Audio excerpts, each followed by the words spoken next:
चव्हाण साहेब दोघं या ठिकाणी अर्ज भरण्याकरता त्यांच्या उमेदवाराचे राहुरीत आले असता त्यांनी माझ्याकडे ऑफिसला या ठिकाणी भेट दिली आणि शिवाजी कर्डिलेंच्या निधनानंतरची ही निवडणूक असल्या कारणानं ही निवडणूक न लढण्याची त्यांनी या ठिकाणी विनंती केली. त्यांनाही मी सांगितलं की आम्ही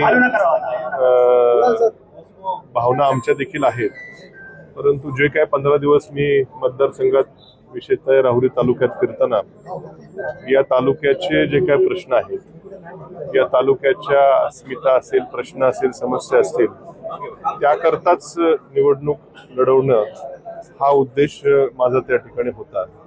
कारण की या तालुक्याला विधानसभेमध्ये प्रतिनिधित्व मागच्या 20 वर्षामध्ये फक्त 5 वर्ष मिळालेलं आहे.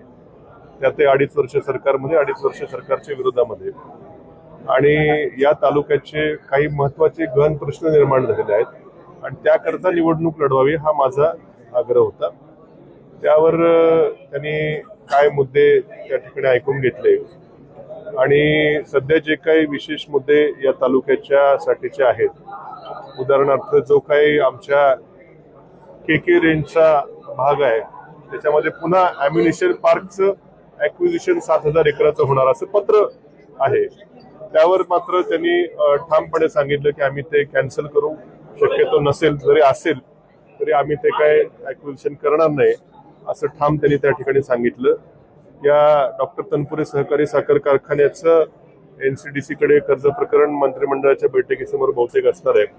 त्या बाबतीत देखील स्वतः विखे पाटील साहेबच त्या मला वाटतं ते बोलणे कमिटीवर आहेत, त्यामुळे त्याच्या बाबतीत त्यांनी देखील सकारात्मक भूमिका त्या ठिकाणी दाखवलेली आहे.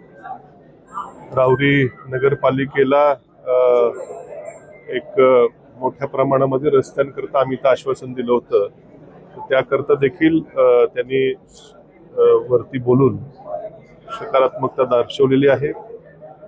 आणि इथं उद्योगधंद्याकरता एखादा मोठा उद्योग येणं आमच्या बांबोरी परिसरात म्हणा किंवा धरणाजवळचा जो आमचा जिरायती भाग आहे वरती ताराबाद साईडला वगैरे, जर काही जमीन उपलब्ध होणार असेल तर MIDC बाबत देखील अत्यंत सकारात्मक त्यांनी त्या ठिकाणी चर्चा केलेली आहे. आणि आणखीन काय विषय, मुळा धरणाच्या देखील त्या ठिकाणी जे समन्यायी पाणी वाटप धोरणामुळे बऱ्याचदा मुळा धरणातलं पाणी हे जायकवाडीला सोडावं लागतं आणि इथल्या शेतीला मोठी अडचण येते. तर जवळपास 2.5 TMC गाळ त्या ठिकाणी आहे, तो देखील काढण्याबाबत देखील सकारात्मक उपाययोजना आधीच चालू केल्या त्यांनी सांगितलेलं आहे की जेणेकरून या मुळा धरणातलं पाणी आणखी त्या ठिकाणी तालुक्याला उपलब्ध होईल. अशा सर्व बाबींवरती अत्यंत सकारात्मक चर्चा झाली. मुख्यमंत्री महोदयांशी देखील फोनवरती चर्चा त्यांनी घडून आणली. त्यामुळे या तालुक्याच्या विकासाच्या मुद्द्यावर निवडणूक जी लढवायची होती त्यावरती त्यांनी सर्व मुद्द्याला अत्यंत सकारात्मक प्रतिसाद दिलेला आहे. हा सर्व विषय ही जी काय चर्चा झाली ती मला सर्व कार्यकर्त्यांशी बोलावं लागेल आणि सगळ्या कार्यकर्त्यांचं काय मत असेल त्यावर आम्ही आता थोड्याच वेळात बसून निर्णय घेऊ.